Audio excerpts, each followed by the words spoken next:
Hey everybody, welcome back to episode number 26 of Trucker Money. This is for the week of November 2nd through the 6th. If you're new here, thanks for joining me.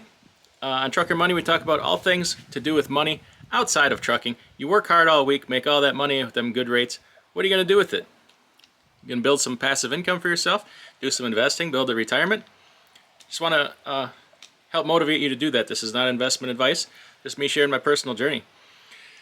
So, before we start this week, I gotta do my first official unboxing and wardrobe change here. I got a new hat here somebody sent me, and take a look at that.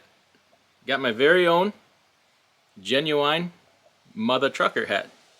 Want to say thanks to the Asian My Show. Thanks to Cash is King Trucking. We'll just put that on here. We'll do this video with this. Wow, that is. I've always wondered why, when Asian My wears it, he doesn't bend the bill a little bit here. That is the stiffest bill I've ever heard or felt in my life. Holy cow, but we're going to wear that in celebration. I won this in participating in a live chat, so thank you very much, guys. Check out those two channels, the Asian My Show and Cash is King Trucking. So let's start here for this week. First, I got no dividend increases or cuts for the week. No big deal. We had some companies pay out in the passive income dividend portfolio. Bristol Myers Squibb with a 2.82% yield. Verizon at 4.32% yield. General Mills at 3.37% yield. And Campbell's Soup at 2.91%. I did not contribute any new money for the week. Still just extremely busy with work. It's hard enough to keep up with that. But this is kind of just working in the background. That's the nice part about passive income. You're busy at work. It's busy over here doing its thing for you. It's got your back when you're too busy to do anything about it. It's just going to continue to grow back here on the sidelines. Just going to take any money I was going to contribute, just let it build up a little bit, and one of these days here we'll put it to work. I don't know if I'll do a lump sum, a big investment, or just dollar cost average it in over time. We'll see what the situation is when I'm ready to do that. For now, I'm just too busy. You may say, oh, all you got to do is write a check and put it in there and hit a couple buttons. Well, I got to do some homework first to see where I want to contribute this money to, okay? Not a lot, but a little bit. So that's it kind of for the passive income part this week. Now, I'd be amiss if I didn't talk about this. I really don't want to, because I don't want this channel to be about this, but obviously it's an elephant in the room, the election and politics, okay?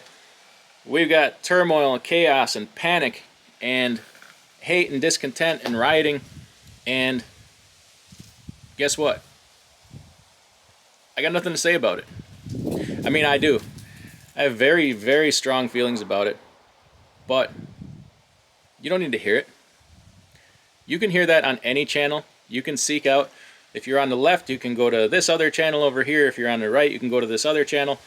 For me to sit here and give my opinion, it doesn't really matter. I'm not trying to change your mind. You're not trying to change my mind. I would encourage you to seek that out somewhere else. But I do want to talk about, I do have to say something about it. We got to get through this, okay? We don't know what's going to happen. We don't know who's going to be president. We don't know when it's going to happen. We don't know when this will be over, if it'll be challenged. We don't know if we're going to be quarantined again. We don't know what's going to happen. So a high degree of uncertainty, okay? So all you can do about that for right now is I encourage you to be a person of high character, all right? A character is who you are when nobody else is looking. They say it's be the person your dog thinks you are, right? They think you're the best person in the world, and they just think you're the greatest, right? Try to be that person. And in that way, you know who you are. You got to know who you are. Know what you believe in, stand for your convictions, but do it from a position of character, not from a position of being a scumbag. I don't care which side you're on. If you're out there burning down businesses and rioting, you're a scumbag piece of trash, okay? And if you're being supported and paid to do it by somebody else, you're an even bigger scumbag, because you don't even believe that. You're just doing it because somebody paid you to do it or hired you to do it or encouraged you to do it. Don't be that person. We don't need that. That doesn't help anybody's cause on either side. It only further divides us and causes more discontent and hatred, okay? So know who you are, and If we do get quarantined again, I hope we don't. We can't stand. We can't economically survive through another quarantine. But be of the position that, you know what, you can quarantine me, but you can't quarantine my mind. You can't quarantine what's in here. You can close my church. You can't take the church out of me. Okay? By being a person of character and regaining your self-sovereignty, we need to start telling these people, you know what, you work for me. I don't work for you. You're not my dictator. I don't care which side you're on. And if you tell me to do something that's ridiculous, I don't believe in it, I ain't doing it. Go screw. I'm going to be over here doing my thing, supporting myself, supporting my family. I'm going to be safe. I'm going to be smart about it. I'm not going to do stupid things. But you just go away. Leave me the hell alone. It takes power away from these people, okay? That's the only thing they have is power and force behind them. So just be your own person. Be your own sovereign person. I'm not saying to go off and make a compound somewhere and join a cult. Just be what your grandparents were, you know. It's a bad example because it's terrible, looked upon terribly in today's day and age. But be like Archie Bunker, and give these politicians about as much respect as they deserve, which is about that much. Okay, so I saw that on TV the other day. It comes up on his retro channel, Archie Bunker, and just makes me laugh my ass off. And the show is funny, but the funny part is, if they played that, if they had made a TV show like that today, there'd just be people rioting in the streets because nope, they can't take a joke, they can't take humor, whatever. Anyway, enough about that. So, what I want to talk about today, and this kind of relates to the political climate that we're in, is with all this turmoil and uncertainty, and I hate to beat a dead horse because we talk about this all the time, safety, stability, quality, okay? In times like this, being that we don't know what's going to happen, we got to have some stable things here, and some stability is kind of what I've gone after. So I want to talk today about kings and aristocrats. All right. Now there's these things out there called Dividend Kings, Dividend Aristocrats. This kind of relates to the dividend portfolio. And if you've been following a while, you'll recognize these names here. But now you'll kind of know a little bit more about why I choose these names and I do what I do. Okay. There's a couple things. Dividend Kings. Let's start with that. Well, no. Let's start with Dividend Aristocrats. Okay. To be a Dividend Aristocrat, you have to meet certain requirements. The biggest two are: you have to be a member of the S&P 500, and you have to have raised your dividend 25 consecutive years, with never missing a year. Okay. There's also some liquidity requirements to come with that, but they're smaller, and these are the two main qualifications we'll talk about. Now, this is a big deal. Companies strive to get this status. And in bigger companies that can't show as much growth, like a Johnson & Johnson, the fact is they can't grow 10% a year, right? So they have to provide their share. To get people to invest with them, they have to provide some value through dividends, okay? And to cut that, people say in the bad times, well, dividends can be cut. They can. They certainly can.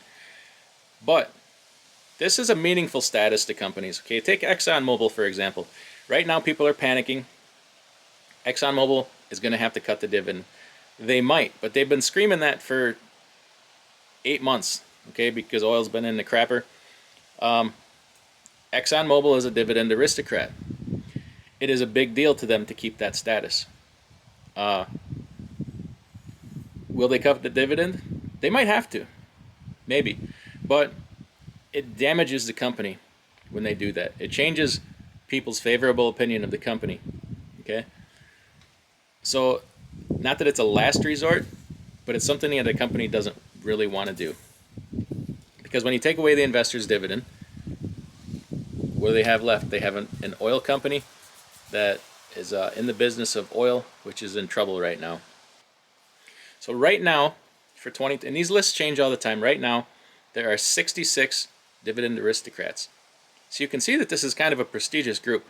Out of thousands of companies, there's 66 that are eligible to have this title.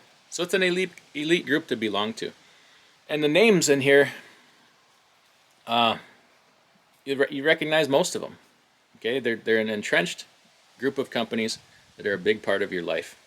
Names you've heard of like Johnson & Johnson, Colgate-Palmolive, Lowe's, Cisco, Procter & Gamble, Altria, Hormel. So now let's go to Dividend Kings, okay? This is a very elite group of companies. There's only 30 companies in the whole country that qualify to be on this list. And many of my holdings that I talk about regularly are on this list. To be a Dividend King, you have to have consecutively raised your dividend for 50 years. 50 years is a very long time. You go back through economic turmoil, stock market crashes, several wars, all kinds of problems in this country, natural disasters. So 50 years is a long time to consecutively raise your dividend. You got to be a huge, necessary company to achieve this. Now, like I said, there's only 30 companies on this list, so I wrote them all down. See how many of these names you recognize. Johnson & Johnson's, Stepan Chemical Company, H.B. Fuller, Genuine Parts Company, Lowe's, Colgate-Palmolive, Hormel, Coca-Cola, Lancaster Colonies, Altria, Procter & Gamble, Cisco, the food company, not the computers, Tootsie Roll. That would surprise me. I didn't know Tootsie Roll was a Dividend Aristocrat, much less a king. Cincinnati Financial, Farmers and Merchants Bank, Commerce Bank Shares, ABM Industries, Dover Corporation, Emerson Electric, 3M, we talk about that a lot, Nordson, Parker Hannifin, Stanley Black & Decker, Federal Realty Trust, Target, Illinois Tool Works, Northwest Natural Holdings, American States Water Company, California Water Services, and SJW Group. Some of those I've never heard of, but most of them I have. So how many of them have you heard of? Now, how does this relate to the political times that we're in? Well, whoever becomes president, whoever holds the Senate, whoever holds the House of Representatives, whoever holds the Supreme Court, 3M's going to go on, aren't they? Johnson & Johnson's going to continue on. These companies are so involved in your day-to-day life, you don't even know about it. Like we said before, 3M makes something like 55,000 different products. Johnson & Johnson has over 100 different product lines, most of which you probably use every day, and you're like, it'd be like, I didn't know that was Johnson & Johnson, but it is. So if you believe your life is going to continue and the world is going to continue, regardless of which party takes power, these companies will continue. And you say, well, competition. They can get competition come in and take their market share. Well, what happens a lot of times, you think Johnson & Johnson got 100 different product lines by inventing them all? No. When a new smaller company comes along with a great product line that's of a competition to Johnson & Johnson, they buy that company. All right? So you have a very, what Warren Buffett calls a big competitive moat around your company that really can't be penetrated. Now, take a company like Johnson & Johnson. Yes, subject to lawsuits. They've always been subject to lawsuits. It always happens because they carry large amounts of cash. Another reason, they pay a strong, growing dividend. Get that money out of the company and into the shareholders' hands where it can't be attached by lawsuit. Altria is another company that kind of takes that stance. We will get the money into the shareholders' hands rather than leave it sit here in cash and have these scumbag lawyers look and say, wow, $20 billion in cash? We got to find a way to sue these guys. We got to get some of that money. All right? Kind of how it works. And you also kind of understand now why ExxonMobil is so hesitant to cut that dividend. People get upset, and I completely understand that ExxonMobil just cut thousands of jobs but maintained the dividend. I fully understand that. I would, if I was an ExxonMobil employee, I would be probably upset too. But you got to understand, these companies have a legal obligation to their shareholders. Now, they don't have a legal obligation to pay a dividend. But what most people don't understand is the level of responsibility they have to shareholders. if you don't like that, you have to talk to your politicians. You have to talk to the people that make the laws, not the companies that do what they have to do to abide by the laws. Everybody's so quick to hate on a corporation, but there's laws they have to abide by, and you might ought to be just as direct that anger at your representatives and politicians, because they're the ones that made those regulations that these companies have to follow. I'm certainly not saying that all these companies are 100% innocent all the time. Some of them do scumbag things, and we have to hold their feet to the fire when they do. But we also have to keep perspective on, are they doing this because they have to, or are they doing these things because they want to, okay? So I'm going to leave it at that for this week.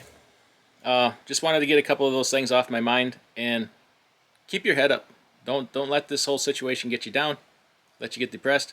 If you believe in something, fight for it, but do it on a high moral level. Okay. Now take care. If you like this kind of thing, check out these videos on the screen here right now, and we will see you next time.